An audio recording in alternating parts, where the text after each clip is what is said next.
Smart Bourse vous est présenté par Tikeo Capital.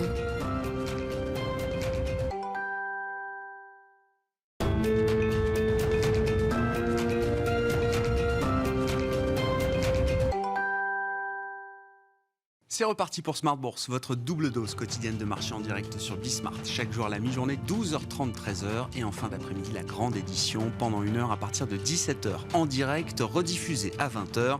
Émission que vous retrouvez en replay chaque jour sur bismart.fr et en podcast sur l'ensemble de vos plateformes. Au sommaire de cette édition ce soir, des marchés qui tiennent les niveaux qui ont été atteints après 7 semaines de rallye. Certes, la dynamique est un peu moins puissante puisque les indices avancent à peine en cette fin de journée, mais on tient quand même des niveaux importants à plus de 6650 points par exemple pour le CAC 40. Le CAC 40, dividende réinvesti qui perd à ce jour, depuis le 1er janvier, à peine 4%. Comment en est-on arrivé là? On en parlera bien sûr avec nos invités de Planète Marché dans un instant. Les investisseurs ont été attentifs à une série de statistiques publiées aux États-Unis avant le point d'orgue de cette quasi dernière journée de la semaine. Pour les investisseurs américains, il n'y aura pas de séance demain à Wall Street pour Thanksgiving et seulement une demi-séance vendredi pour le jour d'après Thanksgiving qui sera également le Black Friday.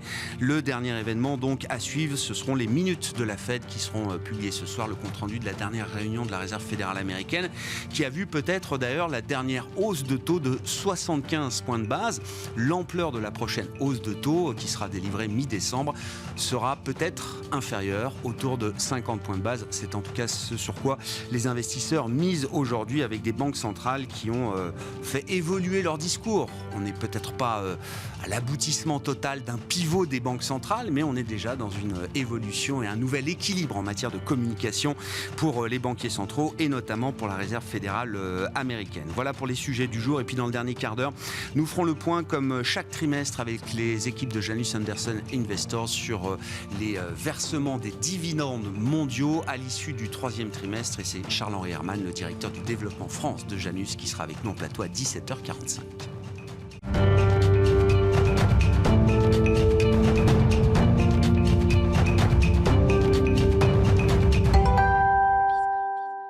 Mais d'abord, le bilan de cette journée sur les marchés en cette fin de séance en Europe, c'est avec vous, Alix Nguyen, comme chaque soir à 17h. De la prudence, certes, mais un rebond qui tient sur les marchés en Europe. Le temps est comme suspendu à l'approche de la publication des minutes de la Fed, dans un contexte où plusieurs responsables de la Banque centrale se sont récemment montrés favorables à un ralentissement du rythme des prochaines hausses des taux, tout en insistant sur le contrôle de l'inflation comme priorité. Une activité sur les marchés d'autant plus ralentie que demain, Wall Street sera fermée à l'occasion de Thanksgiving. À noter que la place new-yorkaise ne réouvrira vendredi que pour une séance écourtée. Et puis du côté des indicateurs, je le disais, on a eu pas mal de statistiques et notamment des enquêtes d'activité, les PMI du mois, qui montrent une vision contrastée en zone euro.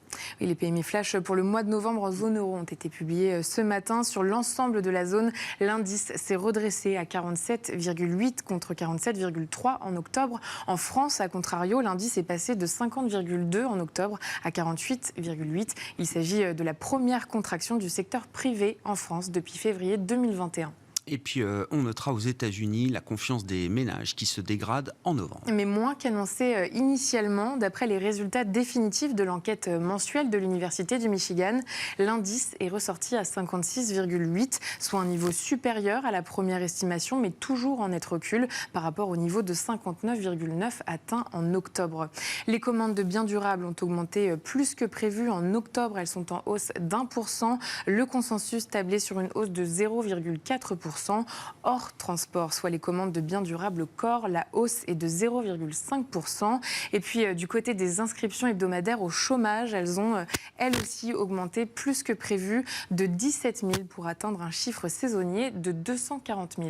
Enfin, du côté des valeurs qui font l'actualité aujourd'hui à Paris, le titre Elior est en hausse après l'annonce d'un relèvement de son objectif de croissance organique sur son exercice. Le groupe a livré une croissance organique annuelle supérieure aux attentes et a légèrement révisé à la hausse sa prévision de croissance pour l'exercice en cours.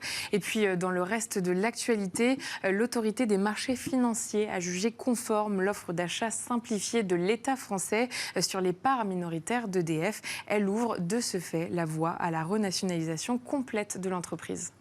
Tendance, mon ami, chaque soir à 17h avec Alix Nguyen dans Smart Bourse sur Bismart.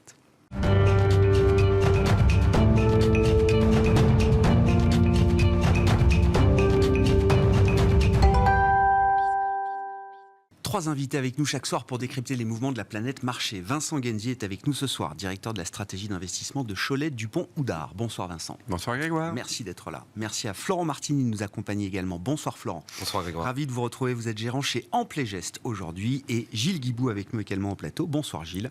Bonsoir Grégoire. Responsable des actions européennes chez AXA IM. Parlons des actions européennes justement Gilles. Je vous le racontais avant de prendre l'antenne. Je regardais le pointage ce matin à date des indices européens, la performance depuis le 1er janvier.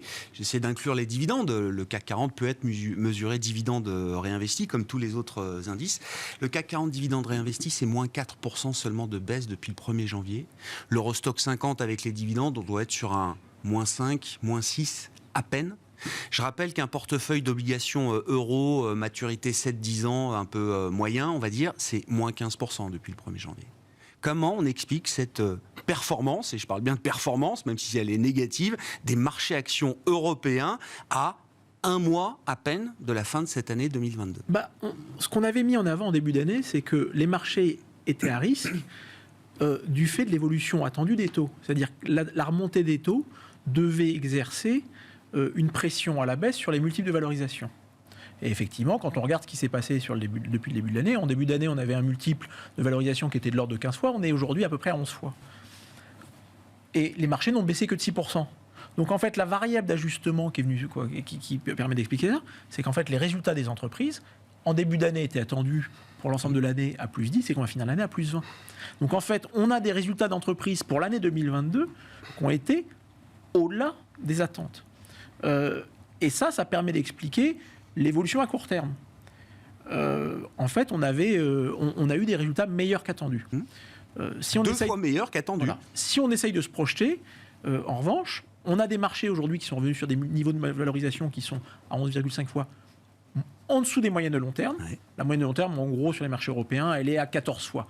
Donc, quelque part, implicitement, on s'attend à une contraction. Alors, soit on s'attend à une contraction des résultats d'entreprise de 30%, et donc, quelque part, on a déjà intégré cette récession qu'on nous promet pour l'an prochain, puisque 30%, c'est une récession moyenne. Soit on estime que, en fait, cette décote, elle est due à autre chose, qui est l'incertitude européenne liée à la proximité du conflit.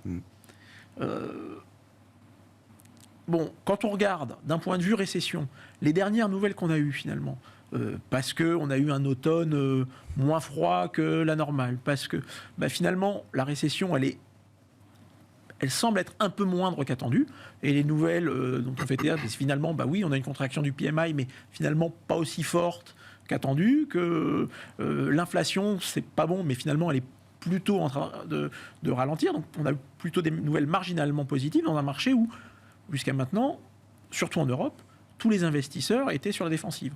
Donc, quand vous avez tous les investisseurs qui sont sur la défensive et des nouvelles marginalement positives, finalement, ça peut expliquer pourquoi on a eu ce rebond assez violent. Bon, maintenant, il ne faut pas se tromper. On a quand même une inconnue, c'est l'année 2023, et que le risque du conflit russo-ukrainien, il reste là. Donc il est sans doute trop tôt pour nous. Vous pensez que le marché, qui a quand même une fonction d'anticipation, toujours, c'est pas encore suffisamment projeté ou plongé dans les perspectives bénéficiaires des entreprises, notamment pour 2023 ? C'est-à-dire, le marché à ce stade, il a sans doute corrigé des anticipations qui étaient trop négatives pour 2022. D'accord. Parce que le résultat était meilleur qu'attendu. Pour 2023, on a quand même des inconnus qui sont, finalement, on attendait une récession peut-être un peu plus forte. Le fait que l'hiver soit moins froid et que l'activité en général tienne mieux, finalement, ça sera peut-être pas aussi mauvais. Maintenant, encore une fois, on a quand même des signes de dégradation ici ou là. Pour les sociétés de consommation notamment, ce qu'on voit, et essentiellement pour les sociétés exposées au consommateur final, c'est qu'on a une baisse des volumes. Et cette baisse des volumes, on ne l'a pas vue dans les chiffres, parce qu'en réalité, elle a été complètement masquée par des hausses de prix qui étaient bien plus fortes qu'attendues. Donc pour l'instant, la dégradation de l'activité, on ne la mesure pas complètement, Et sur les marges des entreprises, on ne la mesure pas, parce qu'en fait, les entreprises, dans un environnement où il y avait des ruptures dans la chaîne d'approvisionnement, elles ont été capables de passer toutes les hausses de prix. Donc, il va y avoir quand même une question pour l'année 2023 qui va être quid des marges des entreprises. Nous, on pense qu'on devrait quand même assister à une contraction des marges pour 2023, et ce qui fait qu'on devrait avoir pour 2023 sans doute des bénéfices qui devraient être révisés à la baisse. Mais avec un PE de 11 en Europe, comme vous dites, le PE normatif historique, il est à 14. Et un positionnement défensif. Il y a déjà une partie de cette baisse qui est anticipée. Voilà. Et si jamais on devait avoir des bonnes nouvelles ultérieures, on pourrait même finalement avoir... Donc il y a toujours une question entre l'anticipation et le positionnement. Et finalement, quand on s'aperçoit qu'on s'est trompé... Alors, ça ne change pas les perspectives pour des investisseurs de long terme. Mais c'est vrai que sur des horizons plus courts, c'est le genre d'éléments qu'il faut prendre en compte. J'entends le point. J'en reviens quand même à l'idée que d'être quasi flat au terme de cette année 2022 pour les indices européens. Et quand je dis flat, on partait de niveau historique pour les indices européens en début d'année. On n'était pas non plus déjà à la cave. Avec tout ce qu'on a traversé, tout ce que l'Europe traverse encore aujourd'hui, c'est quand même impressionnant, Vincent. Non, mais tout ce qui a été dit là est parfaitement exact. Si on devait ajouter un éclairage complémentaire que je voulais faire, mais auquel tu as déjà répondu, c'est les marges des entreprises et la facilité des entreprises à augmenter les prix, ce qui a permis de dégager des chiffres d'affaires bien supérieurs aux attentes et des résultats bien supérieurs aux attentes. Donc ça, c'est vu.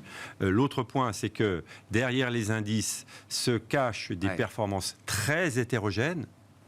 Si vous n'aviez pas de Total en début d'année, de Thales en début d'année, pas d'Air Liquide en début d'année ou pas suffisamment, il y a quand même des titres qui ont reculé encore de 20, 25 ou 30%. Bien sûr. Donc c'est très hétérogène. Le côté positif, c'est que les titres qui ont beaucoup reculé, ce sont ceux qui ont le mieux anticipé les risques de ralentissement et de récession dans leurs earnings. Donc peut-être qu'on a vu aussi des planchers maintenant sur ces valeurs-là et que le petit changement de tonalité sur les taux d'intérêt, sur l'inflation que l'on espère, va permettre aussi à ces titres de continuer à se comporter un petit peu mieux. Il y a également un rapport qu'on n'a pas fait, c'est le rapport avec les taux. On savait depuis de nombreuses années que la prime de risque en Europe était relativement élevée, en tout cas plus élevée qu'aux États-Unis, mais même par rapport à l'historique, elle était très élevée, et qu'on avait des actions européennes qui étaient quelque part protégées contre une forte remontée des taux d'intérêt. Donc c'est des mécanismes qui mettent du temps à se mettre en place, mais on a quand même contracté aussi un petit peu la prime de risque. Donc les deux facteurs de résilience des marchés actions, c'est les bons résultats pour les raisons que l'on a évoquées, et aussi le fait qu'on a comprimer un petit peu la prime de risque, et ce qui a permis d'absorber les taux, la remontée des taux, et de faire que les actions performent bien par rapport aux obligues.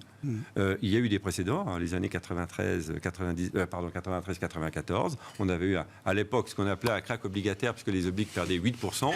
On va réviser les références désormais. La vraie référence, ça va être de celle de 2022 maintenant. Les actions ne s'étaient pas effondrées non plus. Non. Il faut rappeler qu'en période inflationniste, alors si on associe les actions à des actifs réels, il y a quand même des actifs tangibles derrière les entreprises cotées en bourse. Oui, c'est ce que vous disiez à travers la capacité à reporter des prix et l'effet nominal que ça peut avoir sur le chiffre d'affaires. Oui, ce sont des actifs qui protègent un peu mieux, encore une fois, que l'obligataire, par exemple, qui aura été la classe d'actifs qui aura le plus souffert, sans doute, cette année. Ça dépend du point de départ. On avait des taux qui étaient quand même historiquement bas, et donc il y avait un risque aussi de repontification, de remontée des taux qui était très important. Les actions, elles étaient déjà un peu sous-cotées, elles le sont un petit peu moins, mais c'est vrai que les résultats, eux, sont bons, les marges sont très élevées, et on peut aussi se poser des questions sur 2023. Il y a l'effet que vous avez indiqué sur cette moindre capacité à faire remonter les prix. En tout cas, c'est exactement l'objectif des banques centrales, c'est de brider un peu cette capacité à remonter les prix. Donc pour ça, il n'y a qu'une seule solution, c'est que la demande soit moins importante. Et on voit que la demande, pour l'instant, elle reste relativement soutenue, donc que ce soit aux États-Unis ou en Europe, parce que le chômage a diminué.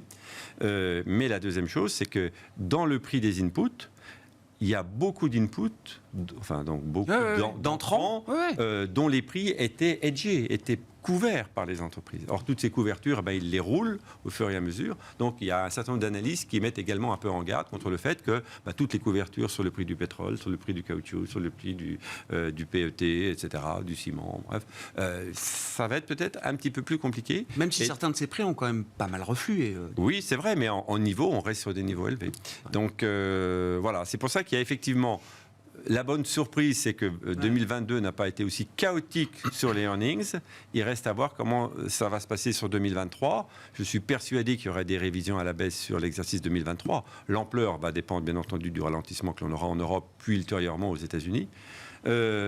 Mais ça ne veut pas forcément dire que les marchés ont un risque de baisse d'un crack devant nous. Parce que de toute manière, le point bas des marchés, il se fait avant la sortie de récession et il se fait aussi avant qu'on ait vu les points bas des earnings. Les analystes révisent toujours avec un certain décalage. Donc le point bas du marché... J'espère qu'on a vu les points bas, qu'éventuellement on ira peut-être les retester ou qu'on reviendra un petit peu en arrière pour ceux qui ont besoin d'acheter, mais que ça n'ira pas plus loin. La grande incertitude pour moi, c'est l'ampleur du ralentissement américain et le point d'atterrissage de l'inflation. Si le point d'atterrissage de l'inflation à la fin de l'année prochaine est 3, super. Mais si l'inflation reste à 5 à la fin de l'année prochaine aux États-Unis, ça veut dire que les banques centrales, leur pivot, elles arrêteront peut-être de monter les taux, mais à un moment donné, on va quand même rester avec des niveaux de taux relativement élevés et ça pèsera un peu sur les valorisations des actions américaines. Florent, qu'est-ce qui vous intéresse dans ce rallye d'automne, ce rebond d'automne? Et alors, je l'ai beaucoup comparé au rallye de l'été, en cherchant d'ailleurs même les différences qu'il y a pu y avoir entre la composition du rallye de l'été et le rallye de l'automne, qui a été plus européen peut-être d'une certaine manière. Et puis la question alors des entreprises, à travers la lecture du pricing power, qui est un des grands thèmes que vous défendez chez Ampléget. Qu'est-ce qui vous intéresse là dans ces marchés à 6700 points quasiment pour le CAC? Écoutez, Vincent parlait de creux et de points bas. Je pense que les probabilités pour qu'on ait fait un creux indiciel ont significativement augmenté. Je crois qu'il y a plusieurs choses qui ont changé. Déjà sur le volet macro, je pense qu'aujourd'hui on a des éléments concrets et matériels pour construire un narratif autour d'un pic inflationniste et d'un assouplissement des discours des banques centrales, ce qu'on n'avait pas jusqu'à présent. On a eu 2 prints de CPI, celui d'octobre, celui de novembre. Celui d'octobre qui était au-dessus des attentes, mais quand on regardait dans le détail, c'est vraiment la composante loyer qui continue de tirer. Les autres composantes, on voyait commencer à ralentir. Sur le print de novembre, il est ressorti en dessous des attentes. On a eu des prix à la production coup sur coup aux États-Unis, en Allemagne, qui ont été publiés significativement en dessous des attentes. Ce matin, les PMI européens également étaient très intéressants parce qu'en Allemagne, on voit qu'on a la plus faible hausse des coûts des intrants depuis 2 ans. Donc ce qui a changé, c'est qu'on peut construire aujourd'hui un narratif autour de ce pic inflationniste. C'était moins le cas cet été, par exemple. C'était plus difficile cet été de s'appuyer avec conviction sur cette idée. Tout à fait. Le deuxième volet, il est plus micro. Et je crois que les publications et la saison des publications des entreprises a changé un petit peu le sentiment des investisseurs et la perception des investisseurs sur le scénario macro.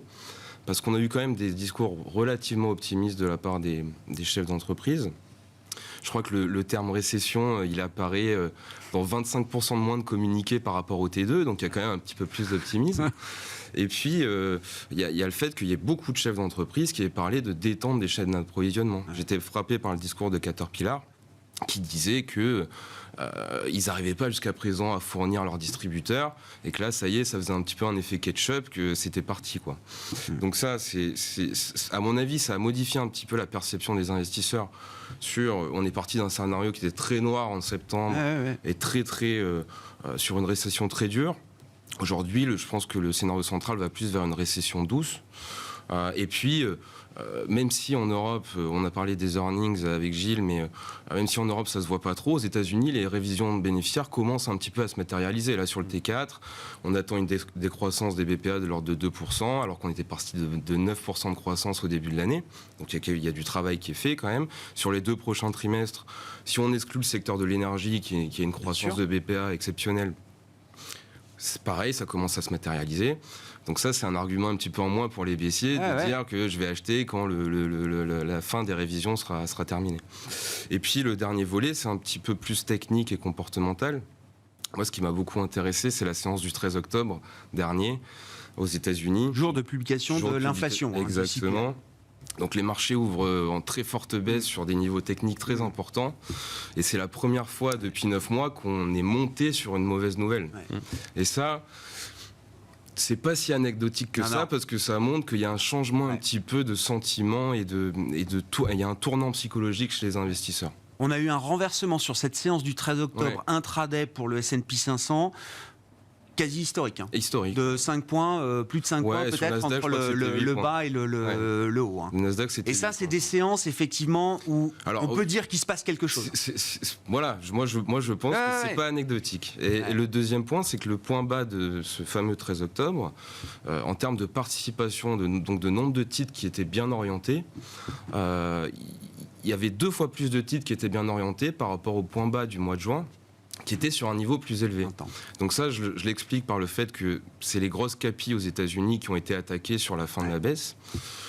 Mais derrière, quand on soulève le capot du marché, on voyait qu'en fait, la pression vendeuse avait quand même significativement diminué. Donc ça, c'est un point qui est très intéressant. Et puis le dernier point, c'est le fait que je pense que le marché est quand même un peu plus risconne là, ces derniers temps, ça se voit. Le Russell 2000, il est en train d'essayer d'opérer un retournement relatif face au S&P. Vous avez les secteurs assez défensifs qui ont normalisé leur surperformance depuis le début de l'année. En revanche, les secteurs de croissance un peu plus cycliques, ils font le chemin inverse. Et puis il y a le DAX qui a repris 20% par rapport à ses points bas. Donc ça, techniquement, on est sorti d'un bear market. Hein. Voilà. Donc il y a beaucoup d'éléments qui me laissent penser qu'on a fait un creux indiciel. Et je serais très étonné qu'on fasse un point bas beaucoup plus bas que ce qu'on a fait. Voilà. C'est déjà un socle important quand même. L'autre différence notable, me semble-t-il, par rapport au mois de juillet, c'est qu'en fait, au mois de juillet, effectivement, on parlait déjà du pivot, ce qui avait permis au marché de remonter, mais on évoquait beaucoup plus la récession. Et donc, donc il y a un secteur qui avait bien fonctionné en début d'année, qui s'était complètement retourné par la suite, c'était le secteur financier, notamment des banques. Fin septembre, qui était au plus bas. À nouveau, en termes de valorisation, de price to book, on avait tout effacé sur le secteur bancaire. Et en réalité, les résultats du T3 ont permis de rappeler une évidence, quelque chose dont on avait déjà discuté plusieurs fois sur ce plateau, c'est que la remontée des taux, ça avait un impact très important sur les marges d'intérêt des banques, et en fait, on a commencé à le mesurer à l'aune de ces résultats du 3e trimestre. Et donc, effectivement, on a vu que les résultats des banques étaient très, très bons. Et en fait, ce dont on s'aperçoit depuis l'été, parce qu'effectivement, quand on regarde les chiffres en agrégé, ça peut être un peu trompeur, on se dit, finalement, c'est stable, les résultats ne sont pas révisés à la baisse, pas vraiment pour 2023. En réalité, on voit que l'énergie continue à être révisée à la hausse depuis 3-4 mois, parce que les niveaux restent élevés. Et en fait, l'autre secteur qui bénéficie de révision à la hausse et qui a un gros poids dans les indices, c'est le secteur bancaire. Et en réalité, on commence à voir des dégradations ailleurs. Et on assistait là récemment, ces derniers jours, à une conférence financière en Italie, donc un pays qui est toujours perçu comme étant très risqué. La principale banque italienne, Banca Intesa, rappelait ce chiffre, c'est que les attentes, toutes choses égales par ailleurs, les attentes pour leur marge d'intérêt en 2023, c'est de passer de 9 à 11 milliards, compte tenu de la remontée déjà enregistrée des taux d'intérêt. C'est-à-dire une remontée quasiment de 25%. Ce qui fait que et aujourd'hui, ça ne s'est pas factorisé complètement pour les analystes. Et c'était le cas d'Intesa, mais c'était le cas de toutes les autres banques présentes. Ça veut dire qu'en réalité, on a des animaux dont les résultats vont fortement s'améliorer si on évite la récession forte, vont fortement s'améliorer et qui, en plus, vous versent des dividendes qui sont entre 5 et 10%. Donc là, il y a sans doute un repricing à opérer, une réappréciation à opérer, alors qui s'est faite, mais les banques aujourd'hui, elles sont revenues. Les seules banques qui avaient tenu depuis le début de l'année, c'est les banques espagnoles. Mais toutes les autres étaient en négatif. On a vu le mois d'octobre a été très favorable aux stocks 600 banques. Enfin, je veux dire, les banques ont vraiment... Mais en fait, elles ont réagi sur les résultats. Est-ce qu'il y aura suffisamment d'investisseurs qui auront envie d'investir dans des banques au moment où la récession arrive ? Il y a un truc un peu quand même... mais c'est ce qui fait... dissonant de ce point de vue-là. C'est ce qui fait qu'ils étaient sur le reculoir.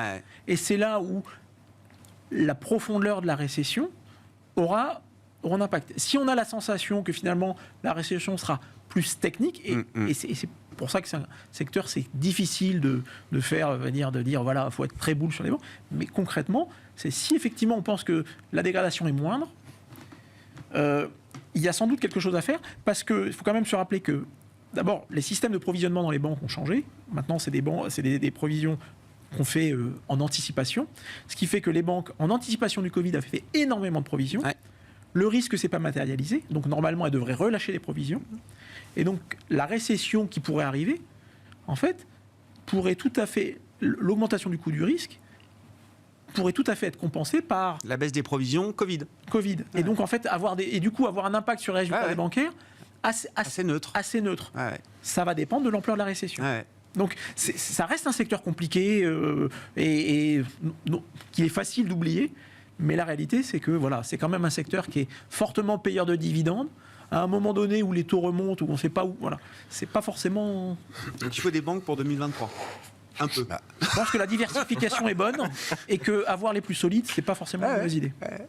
Non, mais ça fait partie des secteurs qui étaient un peu au tapis. Et on voit bien que revenu au tapis. Certaines valeurs de distribution relativement cycliques ou de consommation relativement cyclique price également une très forte récession. Regardez les ratios de Sèvres, regardez même un Fnac. Bien sûr, il y a encore de l'incertitude. Mais quand on sortira de la récession, qu'est-ce qui va monter? Air liquide ou les valeurs qui étaient au tapis? C'est toujours le même jeu. Quand on sort de récession, on va acheter celles qui ont le plus pricé le ralentissement. Oui, mais sachant qu'on n'est pas encore dans la récession, est-ce que c'est déjà le moment de se positionner pour une sortie de récession? J'ai l'impression que il y a un blocage quand même psychologique par rapport à l'idée d'investir de manière un peu plus cyclique, alors même que la récession n'est pas encore matérialisée. Il y a encore un blocage en Europe, c'est la sortie des anciens leaders. Aux États-Unis, moi, ce qui me frappe, malgré le rebond du marché, c'est que depuis 2-3 mois, les GAFA sont à la traîne en relatif. Elles sous-performent. Ouais. Quand on voit le poids que ça représente dans l'indice, ça explique une bonne partie de la sous-performance du marché américain depuis 2 mois. D'ailleurs, on regarde le Dow Jones maintenant pour se rassurer. Ça représentait 25% du S&P, les GAFA. Ouais. Ça représente plus que 18%. Ouais. Donc en réalité, on voyait bien comment Et en parallèle, l'ajustement est en train de se faire parce que les investisseurs vont sur des pétrolières, reviennent aussi sur des bancaires. Donc ça participe à un rééquilibrage du marché qui est réconfortant parce qu'on se dit que les chances d'aller beaucoup, beaucoup plus bas, elles diminuent à cause de ça. Okay. Il n'empêche que en Europe, on a aussi des grandes valeurs de croissance qui se sont déjà repricées, mais on a du mal également à les voir reprendre un fort leadership. Que ce soit dans le luxe, que ce soit dans des croissances industrielles type Schneider, etc. Donc, il y a peut-être quelque chose de long qui est en train de s'installer pour ces valeurs-là, qui auront été les valeurs stars de la décennie passée. Malgré le fait que les taux longs rebaissent, elles en profitent un petit peu moins que d'habitude. Et c'est peut-être un message qui nous dit on va éviter un nouveau point bas, si la récession n'est pas majeure, évidemment. Mais à côté de ça, le marché, pour aller plus haut, doit continuer à faire ses rééquilibrages. Et il ne peut pas aller trop vite. Voilà. Et c'est peut-être le seul bémol qu'on peut avoir après ce grand rallye de soulagement qui est appuyé quand même sur des nouveaux objectifs que vous avez cités, c'est qu'il ne faut pas non plus aller trop vite. Malheureusement, les marchés écoutent rarement le rationnel. Donc, on peut aussi penser que le rebond technique que l'on a, il va continuer encore un petit peu, et que derrière, effectivement, on aura peut-être une petite rechute opportune. Comment vous regardez justement les leaders d'hier dans la perspective de demain, Florent? Bon, les GAFAM au sens large, je ne veux pas réduire à seulement quelques valeurs, mais bon, quand même, le top 10 des TerraCap ou des méga-cap américaines, le luxe chez nous en Europe. Quand vous regardez la baisse des prix, le dégonflement des valorisations, est-ce que vous dites qu'il y a quand même des points d'entrée pour ces valeurs-là, qui sont des groupes pérennes? Je veux dire, il n'y a pas de doute sur l'existence demain de LVMH ou de Apple, sur les niveaux des marges peut-être, mais en tout cas sur la pérennité de ces business-là, on n'est pas dans le monde de la tech non profitable, évidemment. Non. Quand on est investisseur croissance, est-ce que on a envie de revenir sur ces valeurs-là avec l'idée qu'il y a peut-être un leadership qui n'est pas totalement terminé, ou est-ce que non, il faut refermer cette parenthèse? Et c'est dur, il ne faut pas tomber amoureux de ces valeurs, on dit dans ces métiers, donc c'est dur de passer à autre chose quand ces valeurs-là ont porté quand même les marchés marché pendant des années. Bien sûr, bien sûr. Alors, moi, je ne vais pas trop parler de secteur, je vais plutôt parler de facteurs. Moi, ce qui m'a semblé intéressant dans le rebond de marché, c'est que le facteur qui a surperformé, c'est le facteur de la qualité. Et alors, la qualité, ce qui est intéressant, c'est qu'on en trouve dans tous les secteurs du marché. Parce que, en fait, quand bien même le scénario central est plutôt sur une récession douce, la visibilité, elle est quand même assez faible.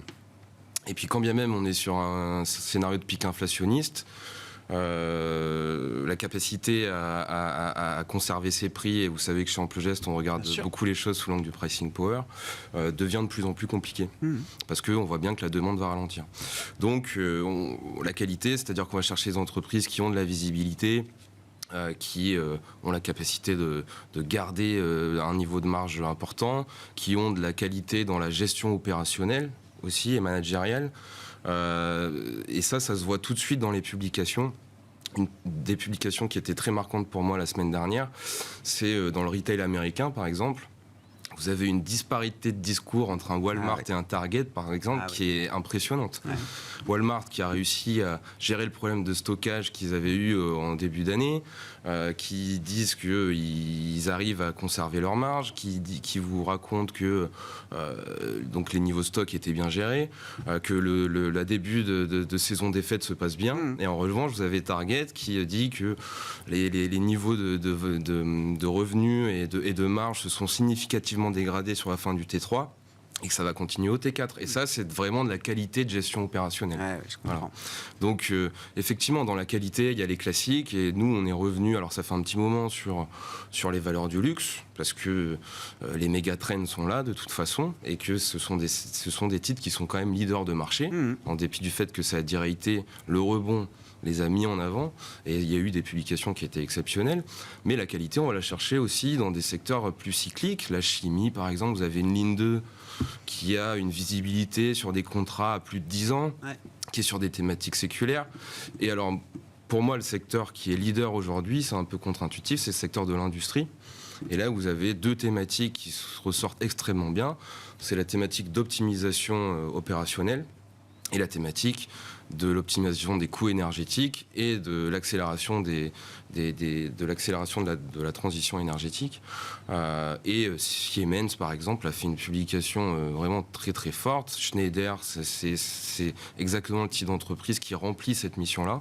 Et aujourd'hui, ce sont des titres qui sont remis en avant par le marché. Et qui ont du pricing power. Parce qu'on a beaucoup parlé du pricing power, et c'est vrai que dans l'imaginaire collectif, c'était très B2C. On s'adressait au client final, mais dans la chaîne, en B2B, d'entreprise à entreprise, c'est peut-être là même d'ailleurs où il y a une capacité à tenir ses prix qui est plus importante. Et aujourd'hui, les entreprises ont tellement besoin d'optimiser leur gestion opérationnelle pour faire des économies de coûts et d'accélérer sur la transition énergétique que ce type d'entreprise-là a un pricing power qui est très fort. Ce qui est encore plus fort pour ce type d'entreprise, c'est qu'en fait, la hausse des prix de l'énergie, le renchérissement des prix de l'énergie, rend leur offre beaucoup plus attractive et beaucoup plus intéressante, puisque les retours sur investissement sont plus rapides.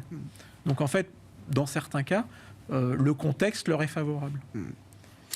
Qu'est-ce qu'on peut dire à propos de consommation quand même? Vous évoquiez la perspective alors d'une dégradation de la conjoncture aux États-Unis, peut-être pas avant mi-2023. Je rappelle, il y a encore quelques mois, on imaginait que c'était au Q4, la récession.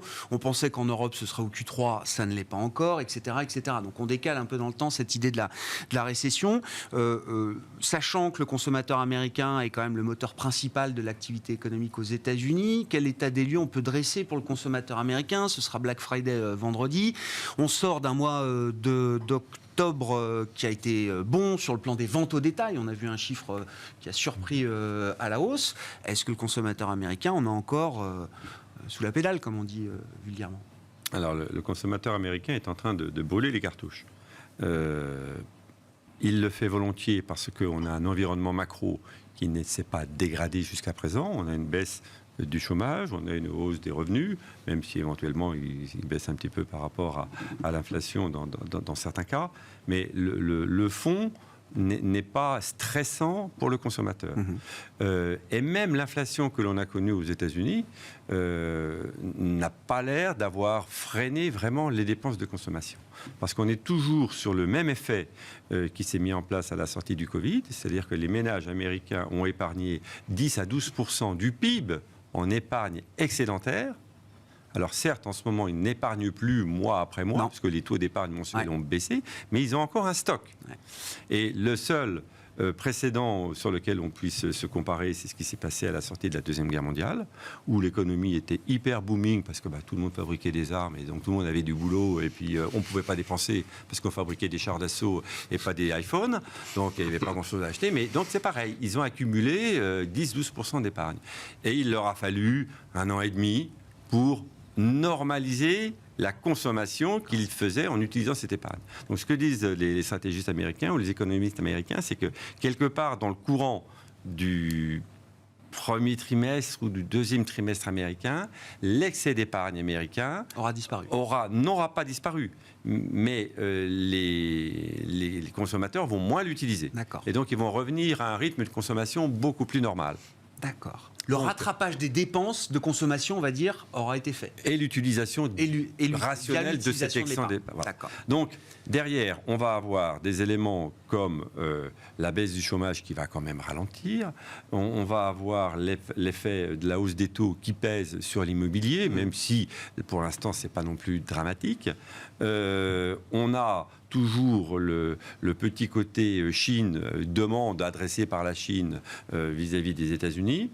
Et on a également, pour les grands GAFA, qui étaient des grands pourvoyeurs d'emplois, et qui en ce moment sont en train de réduire, voire en tout cas réduire les recrutements, voire licencier un petit peu, qui sont quand même assez sensibles au ralentissement qu'on a vu dans le reste du monde. Et il y a quand même des facteurs qui se mettent en place, qui militent pour que les États-Unis tangentent au minimum la récession. Voilà. Donc on a eu, pour d'autres raisons, une bonne année 2022 aux États-Unis. Le début de 2023 ne sera pas dramatique, mais on peut quand même se poser des questions sur les conséquences définitives de la remontée des taux sur l'économie américaine. On a quand même beaucoup de signaux aujourd'hui anticipateurs qui sont la courbe des taux, que ce soit le 2 ans, 10 ans, le 3 mois, 10 ans, les indicateurs avancés, qui nous incitent à être vigilants. Et donc la Fed n'avancera pas prudent, c'est trop tôt pour être prudent, mais il faut quand même être vigilant parce que la deuxième partie de l'année, que la Fed fasse son pivot ou non, ça va être difficile d'éviter le... Il y a déjà plus de 300 points de base de choc monétaire embarqués. Bien sûr. Mais donc oui, donc une baisse de la demande, ça me semble quand même un peu logique. Et ça justifie que la Fed ne fasse que 50 points de base le mois prochain et peut-être moins encore après. Bien sûr. On continue d'avancer, mais à des pas beaucoup plus et puis, mesurés. Personne aujourd'hui n'est capable de mesurer le rythme de ralentissement de l'inflation. On est assez convaincu, en espérant qu'on a bien vu le pic, mais est-ce qu'on va ralentir très vite ou est-ce qu'on va garder un taux d'inflation aux alentours de 5% en fin d'année prochaine? Aujourd'hui, on ne sait pas encore. Moi, je pense qu'il y a quand même beaucoup de facteurs extraordinaires qui sont en train de se dégonfler, comme tu l'as dit tout à l'heure. Donc, je pense quand même qu'on peut avoir de bonnes surprises dans l'inflation, mais est-ce que les marchés vont l'anticiper suffisamment vite ou trop vite? On ne sait pas. Bon, dans les faits qui marquent l'actualité, il y avait quand même l'aspect crypto, je ne sais pas, c'est un sujet périphérique, on va dire, dans cette émission, mais quand même, il y a une faillite retentissante. Alors, je sais pas, Florent, je me tourne vers vous, vous êtes le plus jeune autour de la table. non, mais même si c'est pas votre univers d'investissement, évidemment, je le précise, c'est quand même forcément un sujet que tout le monde a un peu regardé, plus ou moins.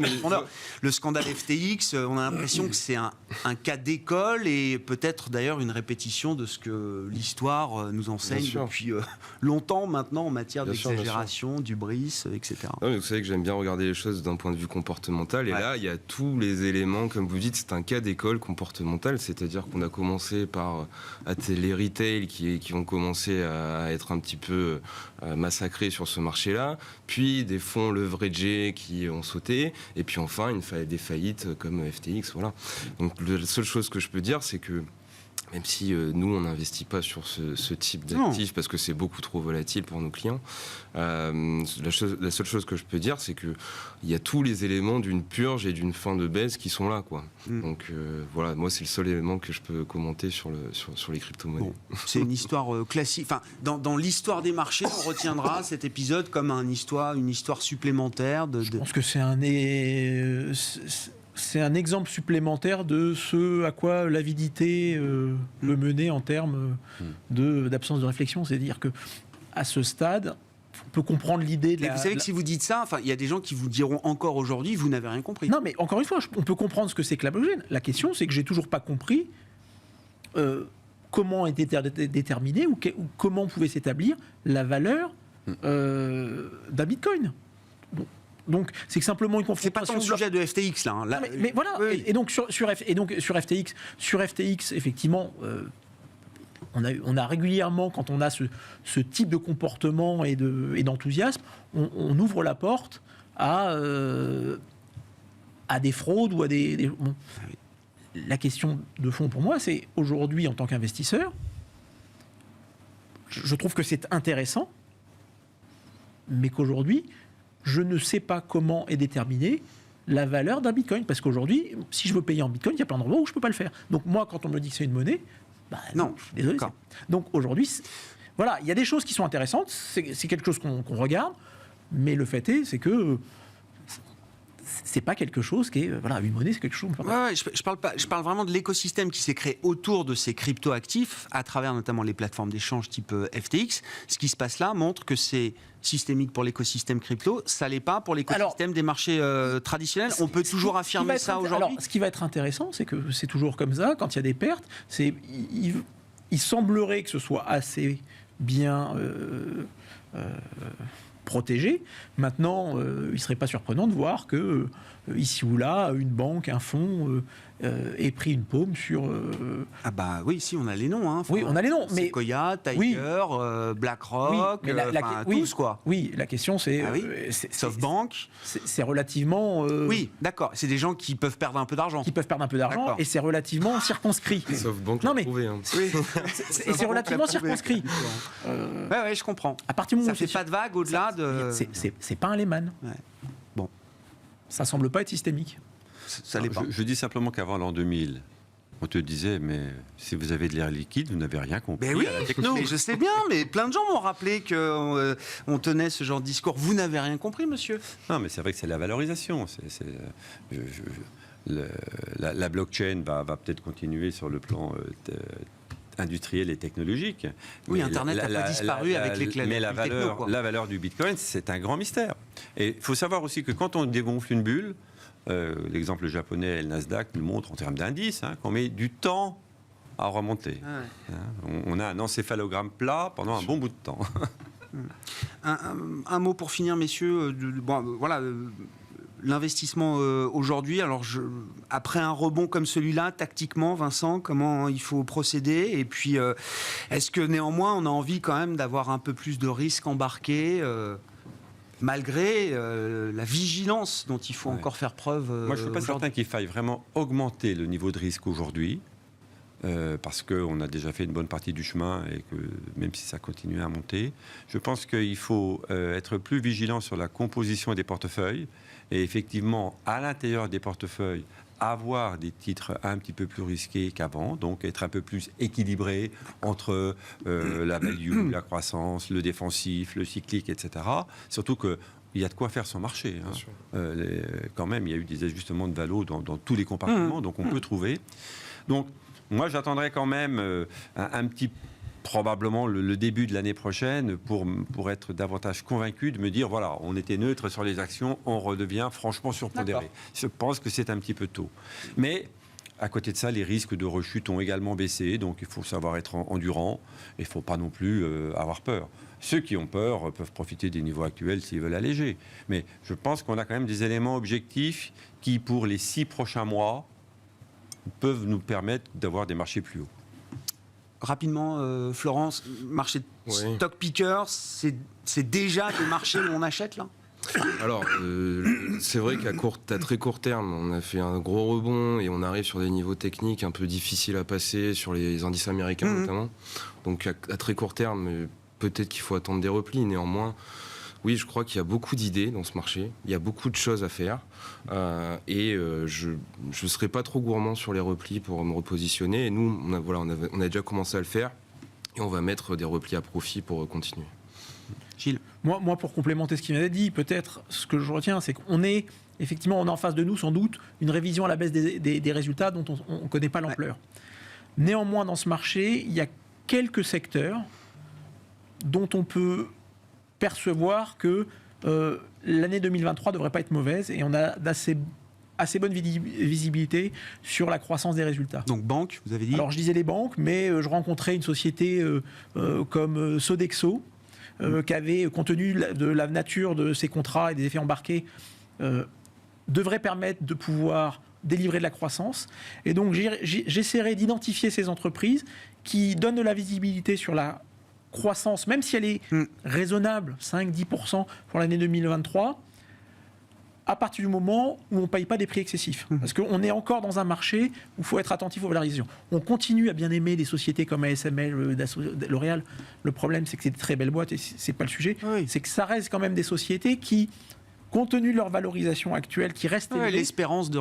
Si jamais on devait revoir à la baisse les résultats, pourraient être un petit peu plus sensibles. Quand vous achetez un Prysmian ou un Sodexo, les valorisations, en fait, vous protègent et vous avez la visibilité sur les résultats.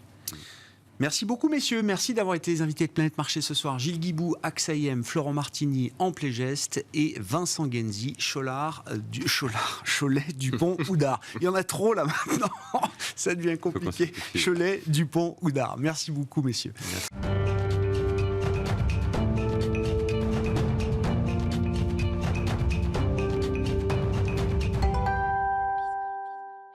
Le dernier quart d'heure de Smart Bourse, c'est le quart d'heure thématique. Le thème ce soir, c'est celui des dividendes mondiaux, qui est un rendez-vous régulier que nous avons avec les équipes de Janus Henderson Investors et Charles-Henri Herman, directeur du développement France, notamment de Janus, qui est avec nous en plateau, avec ce baromètre trimestriel qui est devenu une référence, on va dire, pour mesurer le montant et la dynamique des dividendes mondiaux qui sont versés chaque trimestre par les grandes entreprises. Bonsoir Charles-Henri. Bonsoir Grégoire. Merci beaucoup d'être là. On parle donc des dividendes, des versements qui ont eu lieu au cours du troisième trimestre 2022. On va dire d'ailleurs que c'est un trimestre d'étape avant la grande photographie annuelle des dividendes qu'on aura pour l'exercice 2022. Qu'est-ce qu'on retient de ce troisième trimestre, Charles-Henri ? Alors effectivement, donc le troisième trimestre, c'est toujours la dernière photo avant le grand résumé, le grand finish. Voilà. Alors qu'est-ce qu'on peut retenir de ce trimestre ? On est toujours en croissance. On a atteint record sur record. Donc ce trimestre, c'était 416 milliards à peu près de dividendes payés, soit une croissance d'environ 7% par rapport au troisième trimestre de l'année précédente.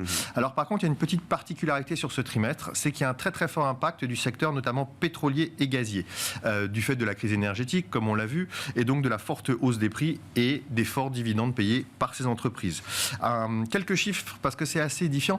Il y a eu 46 milliards de dollars payés par le secteur pétrolier, ce qui représente une augmentation donc de 20 milliards par rapport à l'année dernière, donc soit 75% d'augmentation rien que sur ce secteur. Voilà. Alors, si maintenant on regarde toutes choses égales par ailleurs, si on enlève le secteur, on s'aperçoit qu'on aurait eu une stabilité par rapport au trimestre l'année dernière, au troisième trimestre. Donc c'est quand même un point à noter, un très très fort biais sectoriel dû à ce secteur. Ouais. D'un point de vue géographique, on voit que Taïwan et les États-Unis ont toujours tiré les dividendes vers le haut, donc atteignent de nouveaux records. On précisera tout à l'heure quelques chiffres. La Chine, elle, connaît un certain ralentissement dans sa croissance. Et puis on voit maintenant quelques impacts, notamment l'Australie qui a baissé par rapport au trimestre numéro 3 de l'année dernière avec le déclin des prix. L'Europe qui aussi, elle aussi, a baissé légèrement, même si ce n'est pas du tout un trimestre significatif pour les dividendes en Europe. Oui. Non, tout à fait. On l'explique bien. Voilà, c'est le deuxième trimestre qui compte pour les dividendes européens et les dividendes français, donc notamment. Tout à fait. S'il y a un biais effectivement derrière la croissance spectaculaire des dividendes délivrés par le secteur pétrolier, et qu'on met cette exception de côté, vous dites il y a une forme de normalisation quand même des versements des dividendes dans les secteurs qui se normalisent en termes de versement de dividendes. Qu'est-ce qu'il faut avoir en tête, Charles-Henri ? C'est exactement ça. Le mot normalisation est assez bien choisi. En fait, on a vu que les paiements de dividendes pendant les quelques trimestres qui viennent de passer étaient dominés par deux grands secteurs, des secteurs clés qui étaient le secteur financier et le secteur des technologies. Ouais. Et là, on assiste à une certaine normalisation des paiements de ces dividendes. En fait, donc, les dividendes extraordinaires ont baissé ou se sont annulés et on arrive sur des versements un petit peu plus traditionnels de ces dividendes.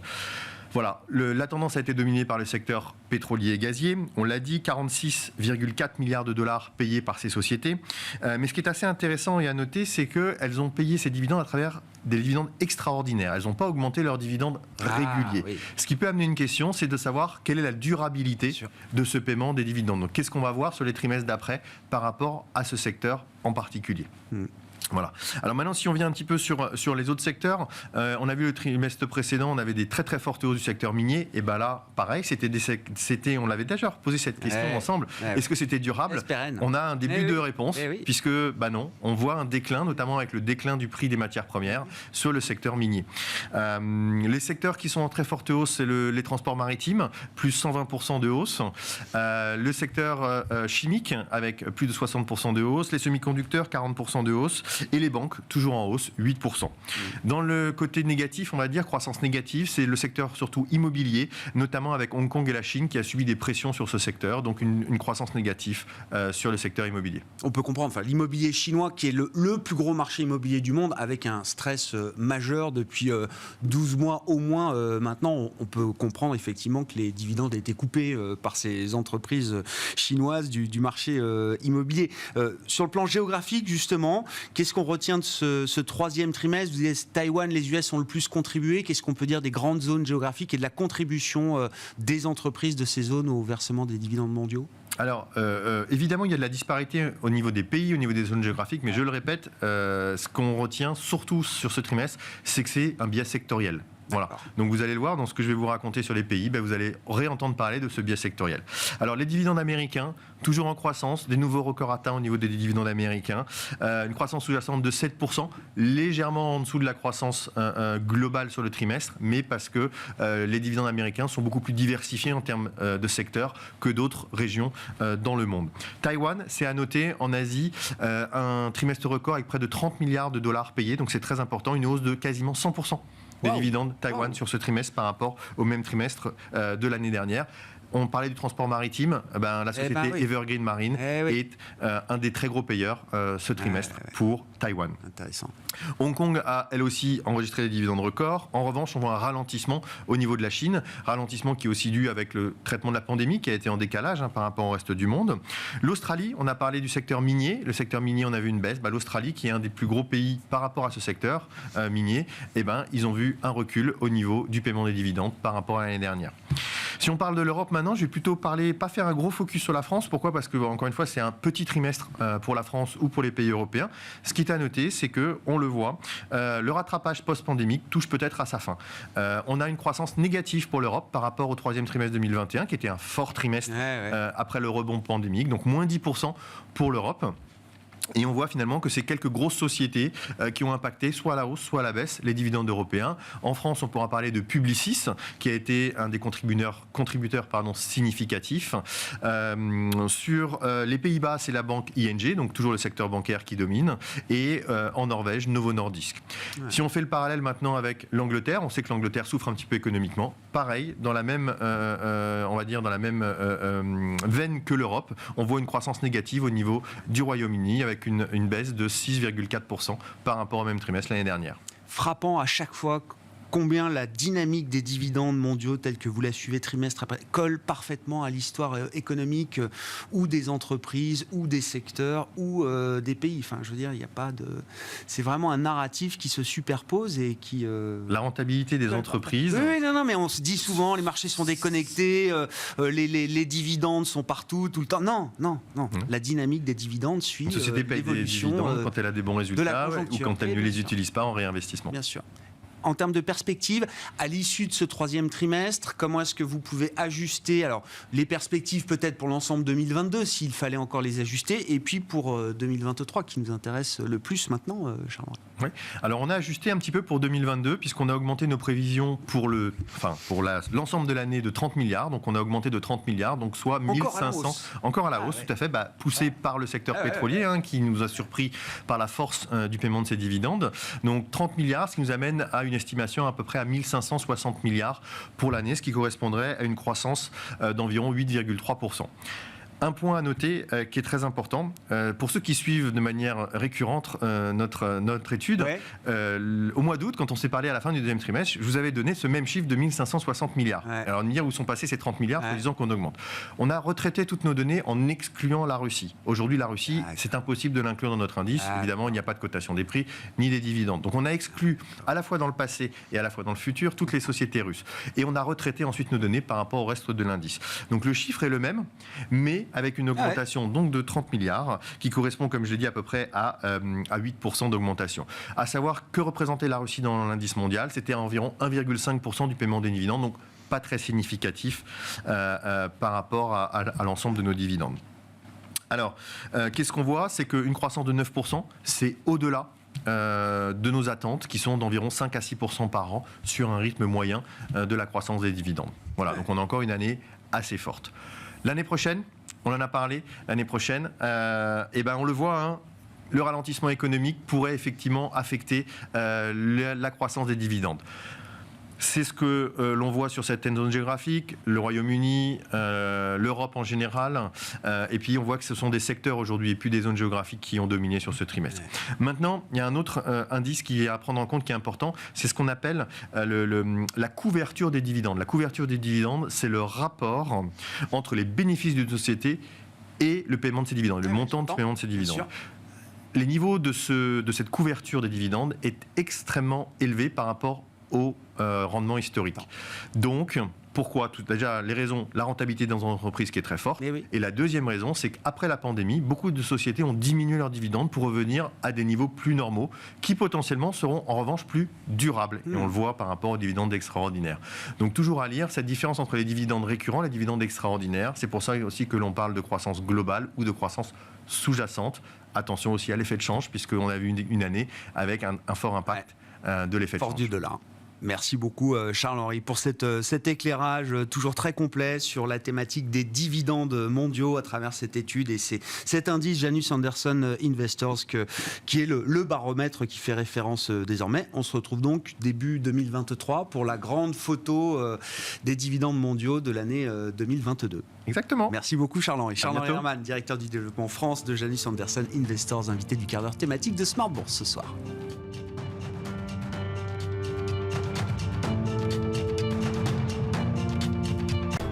Smart Bourse vous a été présenté par Tikeo Capital.